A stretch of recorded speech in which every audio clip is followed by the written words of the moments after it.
Every single day, nearly 800 million servings of Coca-Cola are consumed worldwide, making it the most iconic soft drink on the planet. But how is it actually made inside the factory? Surprisingly, the process is less about the secret syrup and more about one of the most advanced bottling and packaging systems in the world. The formula for Coca-Cola remains one of the most closely guarded secrets in history. A concentrated syrup is produced at undisclosed facilities and shipped to bottling plants across the globe. Here, the syrup is mixed with purified water and sweetener, sugar in most countries, but high-fructose corn syrup in the United States. This step only takes a fraction of the entire production process, yet it's the foundation of Coca-Cola's unique taste. Once the base syrup is blended, carbon dioxide gas is added to create the signature fizz, and now the drink is ready for bottling. This is where the real magic of Coca-Cola's production begins.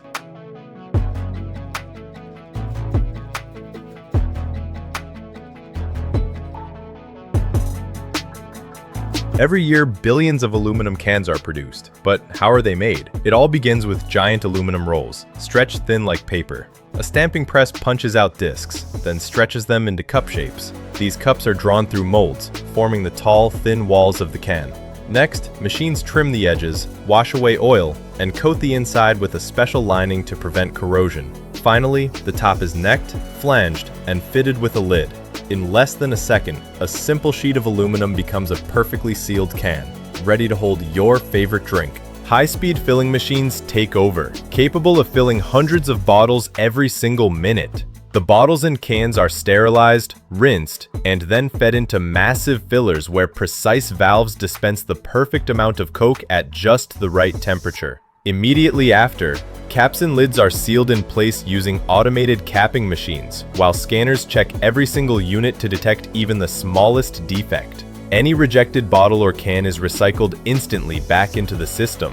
From here, the focus shifts entirely to packaging.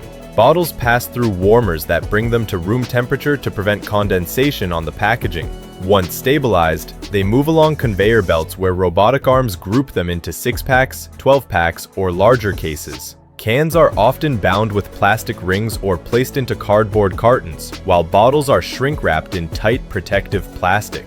Automated systems then stack these cases neatly onto pallets, with each pallet holding hundreds of bottles or cans ready for shipment. The scale of this operation is astonishing. A single Coca-Cola bottling line can produce millions of servings per day, and every case must be identical in taste, quality, and packaging, whether it's made in the United States, Europe, or Asia.